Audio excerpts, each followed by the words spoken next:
closed mouths do not get fed. Alright?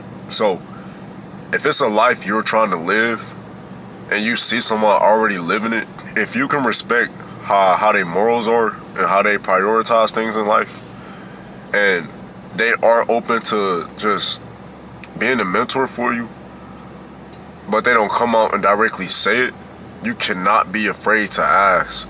Like, ask them. Don't be afraid to say what you want. You can't manifest things in silence. You know what I'm saying? It's someone sitting next to you waiting for you to ask them a question. And you don't know what the question is because they ain't say nothing. You know what I'm saying? So you can't put that expectation on them to do something. That's not fair. That's not fair to them, and that's not fair to you. So let's talk about it. Look, whatever vision of life you're trying to live and chase, whether it's more money, more peace, more freedom, somebody already has it. Like, the blueprint is there. But here's the key. Go find someone who has the life you want. You feel like you can't find them. You got to surround yourself with people that want to move forward in life. How are you going to move forward in life? You know what I'm saying? Just talking about, going to the club, or I'm going to the club next week. Again, it's nothing wrong with doing that. But if that's what you're only doing, then yes, you are stagnant. But back to the drawing board.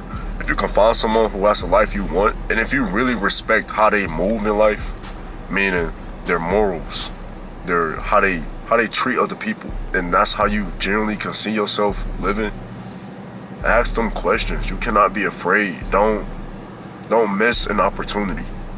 You know what I'm saying? Especially if they're willing to answer any question you ask. Like, anytime I meet somebody that's in a way better position than I am in life, and I can see how I want to live, I ask them a question. I don't care what it is. For starters, what are some healthy financial habits that you do? And it's like, it may be the smallest thing. If they feel like that's just a habit that they did, I may not see a result then and there, but it may work in the long run. It won't hurt to take that advice from somebody that I deem successful in my eyes. You know? For me, my definition of success is being financially free. I don't know yours. Yours, like I said, may be either having more peace or more freedom. The thing is, you cannot overthink it. You gotta go full throttle, because once you show any sign of like hesitation, you're gonna miss your moment. You can't sit in your car and overthink it. You can't sit in your room and overthink it. Just go for it, because life is gonna move on. So you either want to move on knowing that you asked that question and you got an answer, or you just gonna sit there and be, oh man, like, I wish I should have asked. Nobody is a mind reader. You might be sitting next to a person that is willing to give you a hand if you ask. It is literally somebody in the world that is waiting for you to ask them the question that you are scared to say out loud. The question you ask can spark an idea for them, you know what I'm saying? And that may just be the best opportunity for both of y'all. Like, don't just look at how I can help you, you know what I'm saying?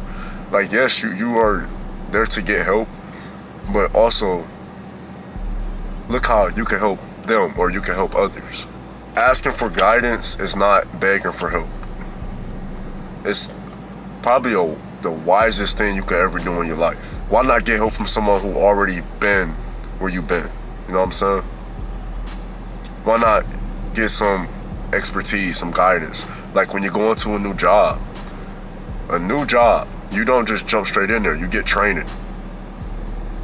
They don't just throw you out on that field. If they do throw you on that field, you make way more mistakes than when you get that training from someone who's already been there. It's not weakness, it's a strategy. That's how some people your age achieving a lot of things that you want to achieve because they asked. You cannot let pride or fear rob you of an opportunity.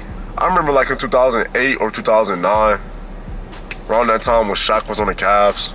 Can't remember the exact year, but he did a turkey drive for, like, the less fortunate. And when I was in line, he was doing, like, he couldn't do autographs or nothing, but I still had this picture I wanted to give to him, and I never gave it to him.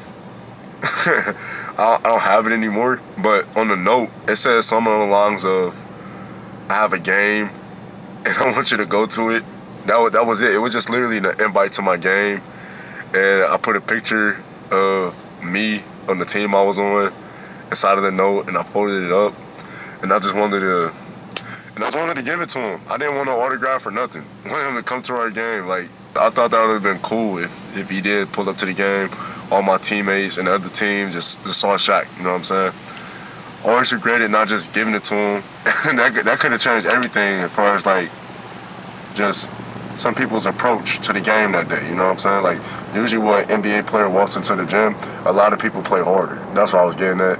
And I always regretted that. And it was just the funniest thing. And me and my mom talked about that before, like a little bit back. And she said she remembered that day because I was sitting in the back of the car. And I was like just upset. I was like trying not to cry. But it is what it is. But I say that to say this. When you miss an opportunity, it haunts you. Like, for something that you can actually change and do something, like, you have to go for it. That's all you can do. I could have gave him the note, and I could have been happy as hell that day. I probably would have played harder. I don't know. But you have to just go for opportunities. You cannot be scared of doing stuff. You right now could literally be one question away from moving up in this world. Find a mentor and go for that shit. A lot of people say it's about who you know, which, yeah, it's some truth to it. Because if you're scared to speak up, the difference doesn't even matter.